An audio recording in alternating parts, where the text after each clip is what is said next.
Hello दोस्तों, स्वागत है आपका मेरे यूट्यूब चैनल पूजा पाठ में। आप सभी को माघ पूर्णिमा की हार्दिक शुभकामनाएं।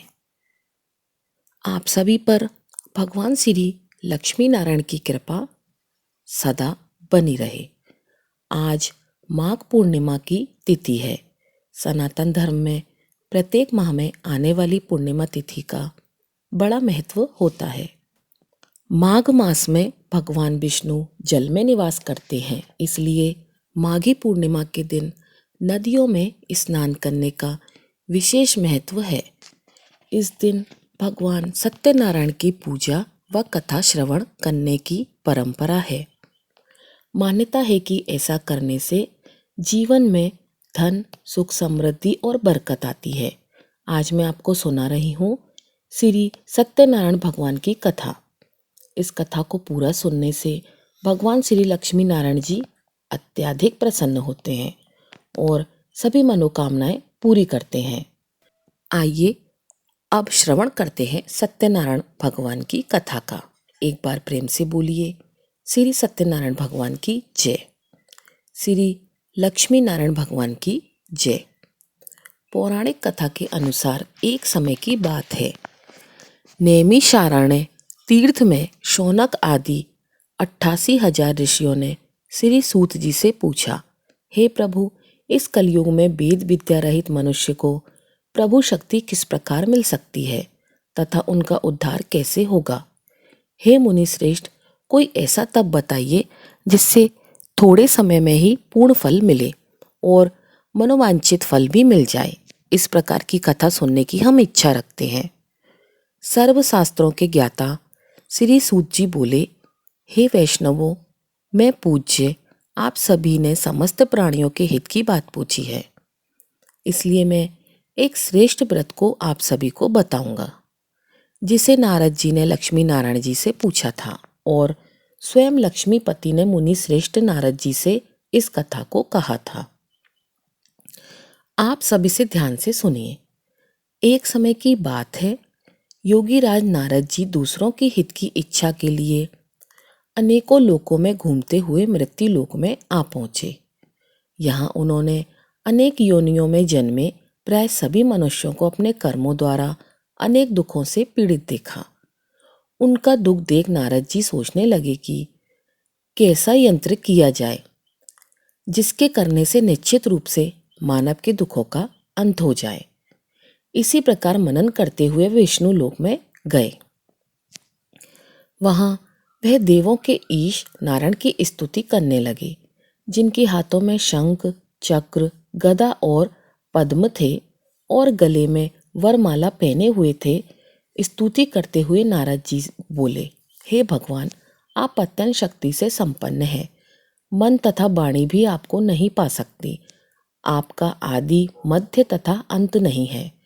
निर्गुण स्वरूप सृष्टि के कारण भक्तों के दुख को दूर करने वाले हैं। आपको मेरा नमस्कार है। नारद जी की स्तुति सुनकर विष्णु भगवान बोले, हे मुनि श्रेष्ठ, आपके मन में क्या है? आप किस काम के लिए पधारे हैं? उसे निसंकोच कहिए।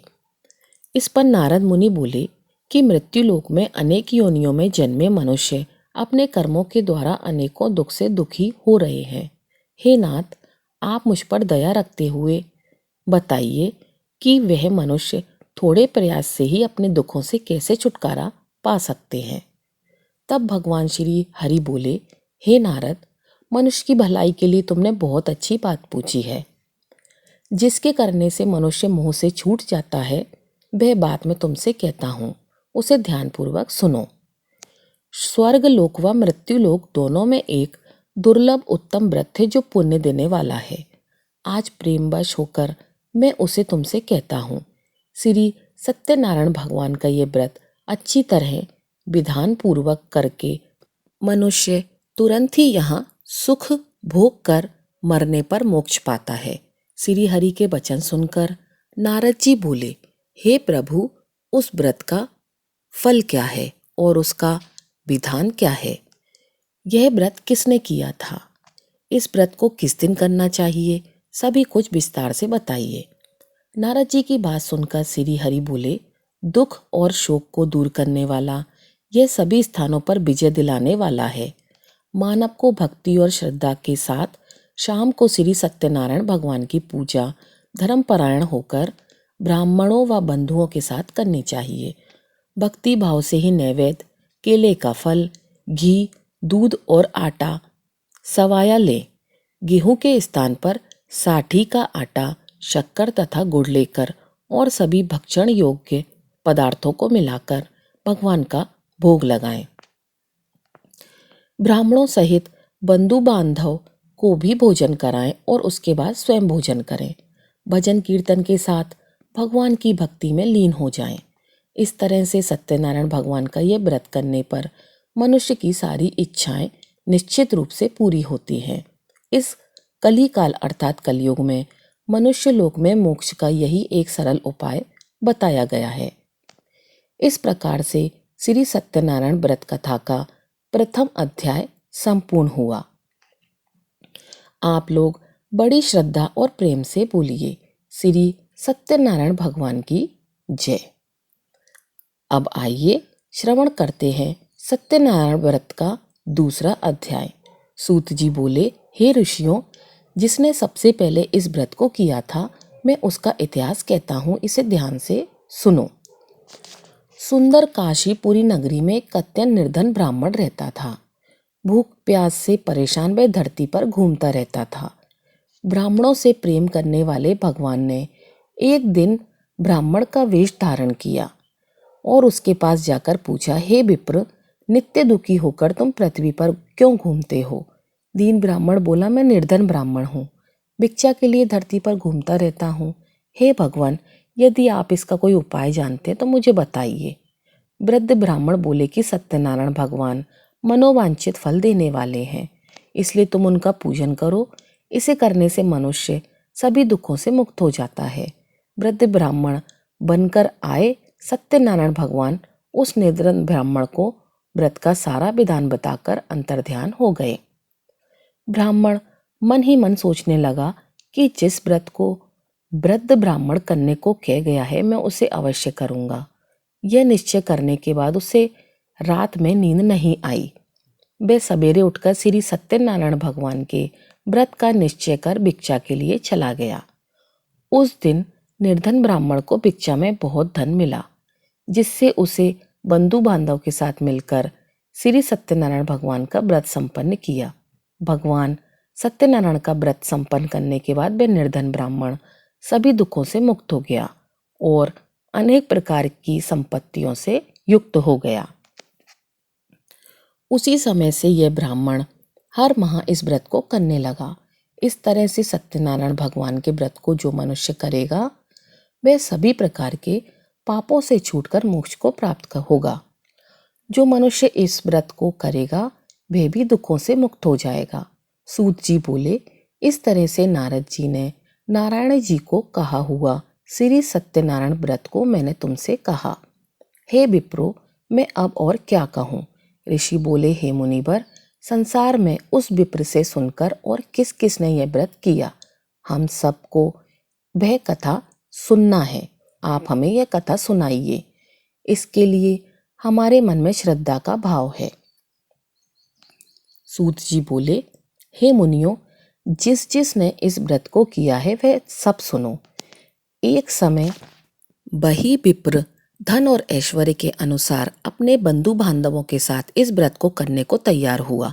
उसी समय एक लकड़ी बेचने वाला बूढ़ा आदमी आया और लकड़ियां बाहर रखकर अंदर ब्राह्मणों के घर में गया।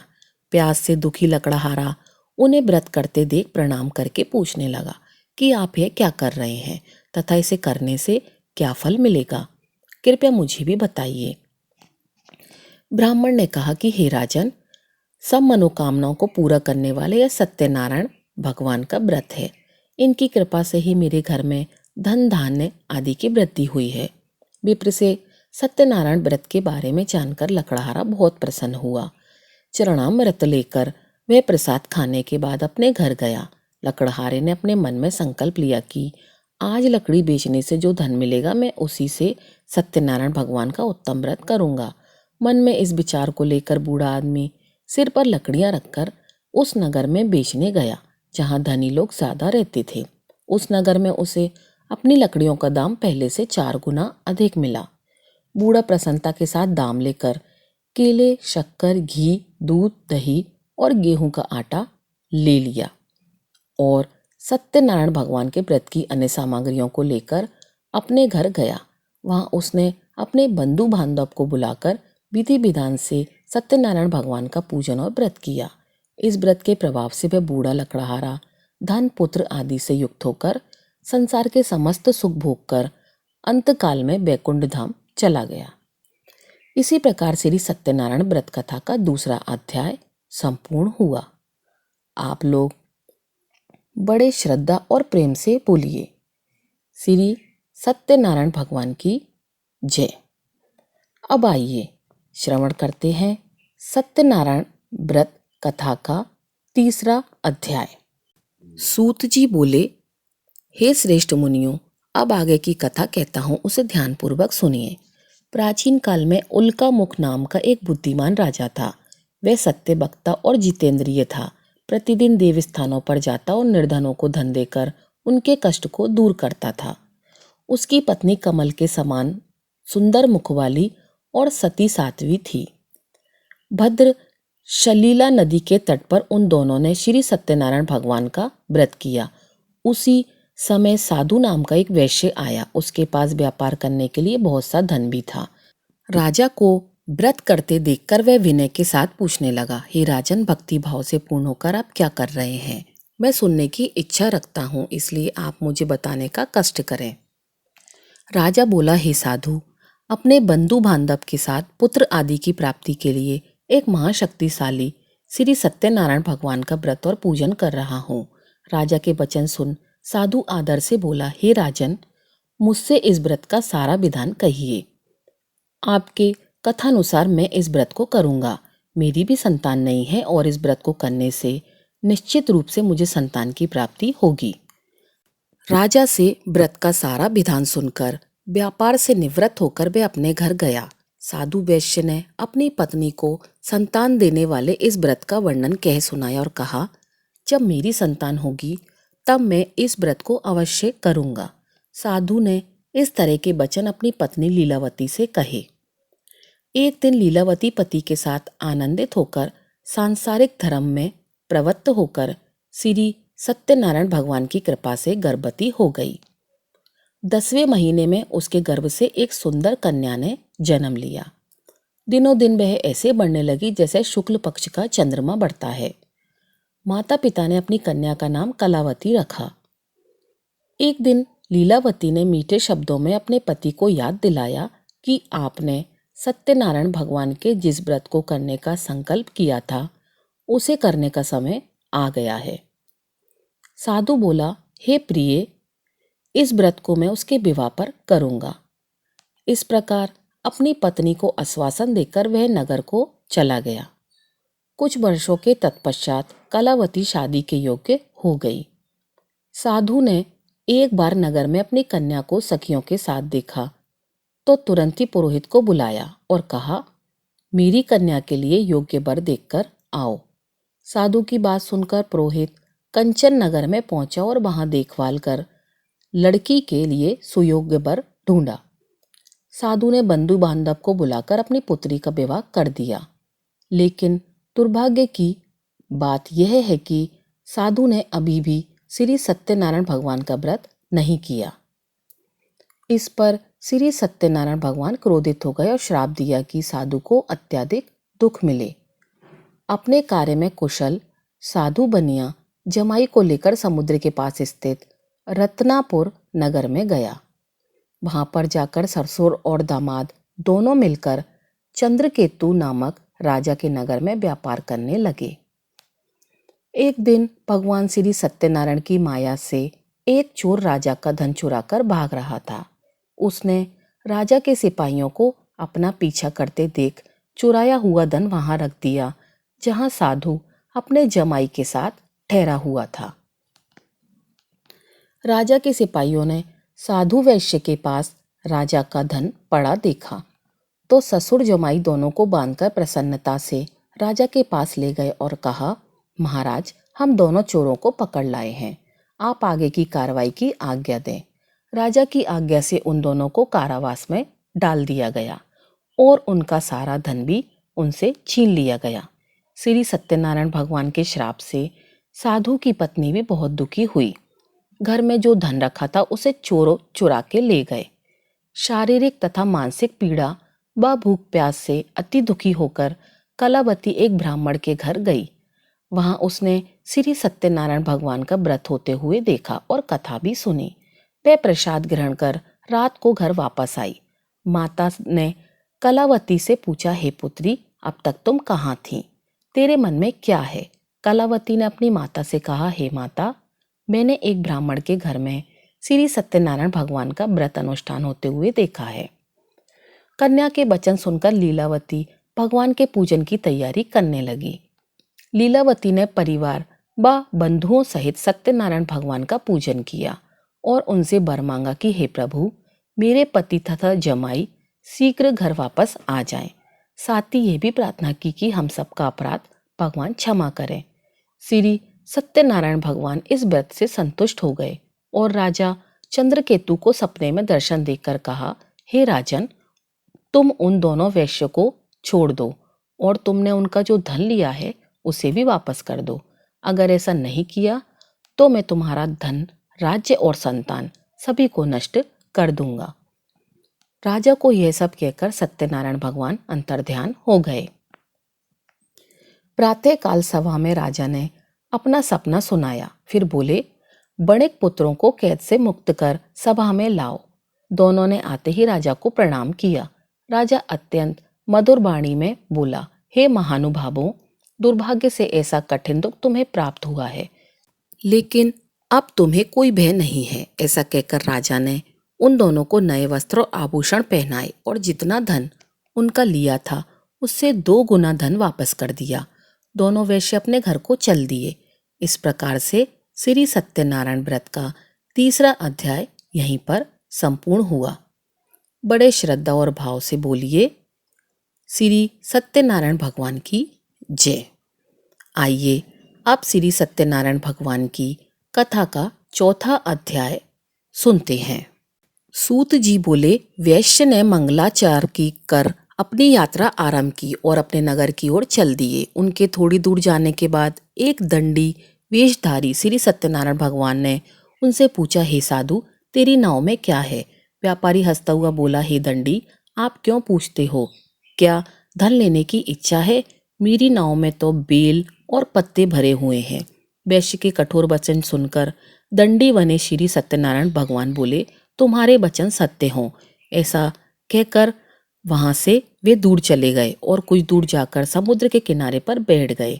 दंडी के जाने के बाद साधु वैश्य ने नित्य क्रिया के पश्चात नाव को ऊंची उठते देखकर आश्चर्यचकित हो गया और नाव में बेल पत्ते आदि देख वह मूर्छित होकर वहीं गिर पड़ा। मूर्छा खुलने पर वह अत्यंत शोक में डूब गया। तब उसका दामाद बोला, पिताजी, आप शोक न मनाएं, यह दंडी का श्राप है, इसलिए हमें उनकी शरण में जाना चाहिए, तभी हमारी मनोकामना पूरी होगी।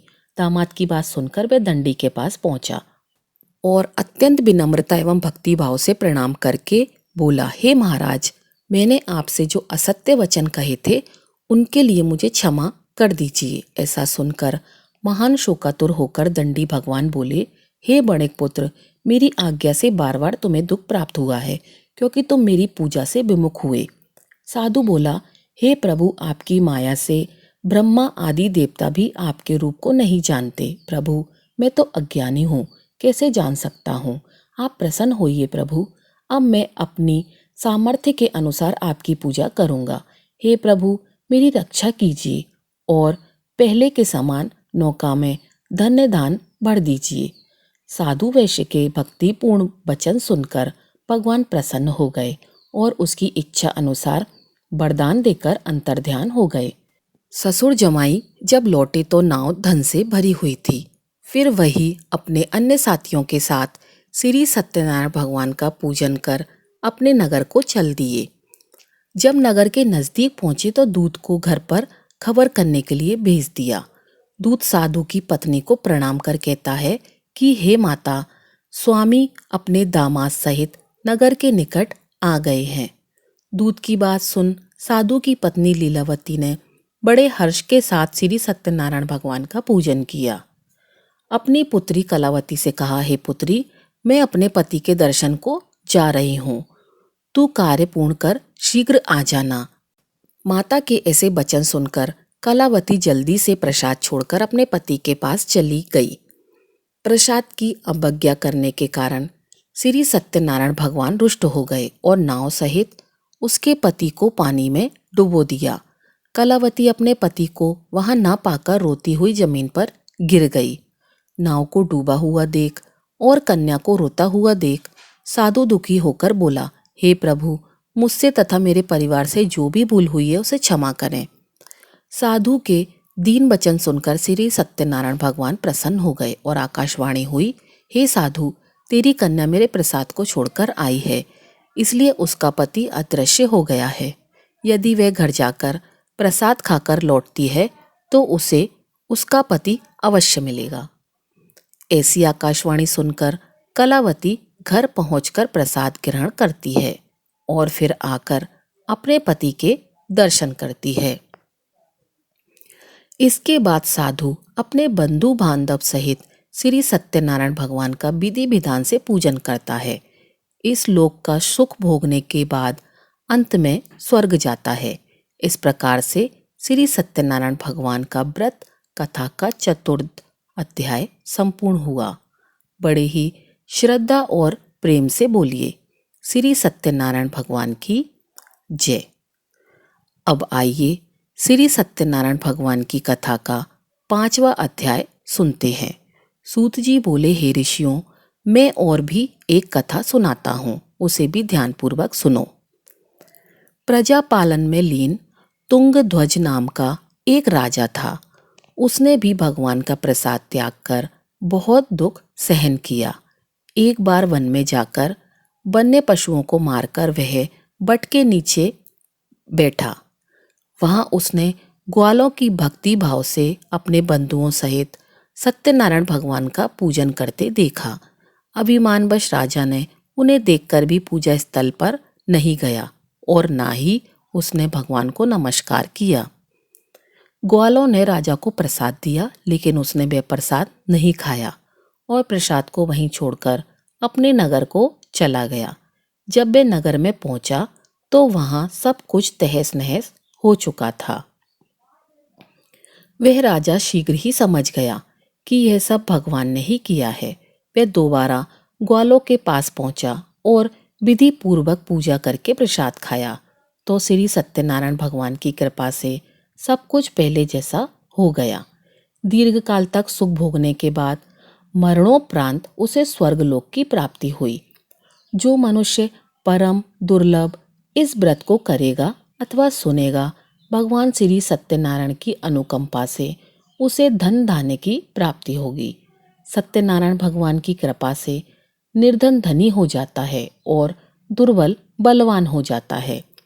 संतानहीन मनुष्य को संतान का सुख मिलता है और सारे मनोरथ पूर्ण होते हैं। मानव अंत काल में वैकुंठ धाम को प्राप्त हो जाता है। सूत जी बोले, जिन्होंने पहले इस व्रत को किया, अब उनके दूसरे जन्म की कथा भी सुनिए। सतानंद नामक ब्राह्मण ने सुदामा के रूप में जन्म लेकर भगवान श्री कृष्ण की भक्ति कर मोक्ष प्राप्त किया। उल्का मुख नाम के महाराज राजा दशरथ बने और श्री रंगनाथ का पूजन कर बैकुंठ को प्राप्त हुए। साधु नाम के वैश्य ने धर्मात्मा व सत्य प्रतिज्ञ राजा मूढ़ध्वज बनकर अपने पुत्र को आरे से चीरकर मोक्ष को प्राप्त हुआ। महाराज तुंगध्वज स्वयं भूमनु हुए। उन्होंने बहुत से लोगों को भगवान की भक्ति में लीन कर मोक्ष प्राप्त किया। लकड़हारा भील अगले जन्म में निषाद राजा हुआ, जिसने भगवान श्री राम के चरणों की सेवा कर मोक्ष प्राप्त किया। इस प्रकार श्री सत्यनारायण व्रत कथा का 5वां अध्याय संपूर्ण हुआ। बड़े ही श्रद्धा और प्रेम से बोलिए, श्री सत्यनारायण भगवान की जय। बोलिए श्री सत्यनारायण भगवान की जय। श्रोताओं, पूरी सत्यनारायण व्रत कथा का निहितार्थ यह है कि लौकिक एवं परलौकिक हितों की साधना के लिए मनुष्य को सत्य आचरण का व्रत लेना चाहिए। सत्य ही भगवान है, सत्य ही विष्णु है। लोक में सारी बुराइयों, सारे कलेश, सारे संघर्षों का मूल कारण है सत्य आचरण का अभाव। श्री सत्यनारायण व्रत कथा पुस्तिका में इस संबंध में एक श्लोक है जिसका अर्थ है कि सत्यनारायण व्रत का अनुष्ठान करके मनुष्य सभी दुखों से मुक्त हो जाता है। कलिकाल में सत्य की पूजा विशेष रूप से फलदायी है। सत्य के अनेक नाम हैं, यथा सत्यनारायण, सत्यदेव सनातन, सत्य रूपी विष्णु। भगवान कलयुग में अनेक रूप धारण करके लोगों को मनवांछित फल देंगे। इसी प्रकार श्री सत्यनारायण व्रत कथा संपूर्ण हुई। अगर आपको यह वीडियो पसंद आई हो तो चैनल को सब्सक्राइब कीजिएगा और वीडियो को लाइक कीजिएगा। आपका दिन शुभ हो।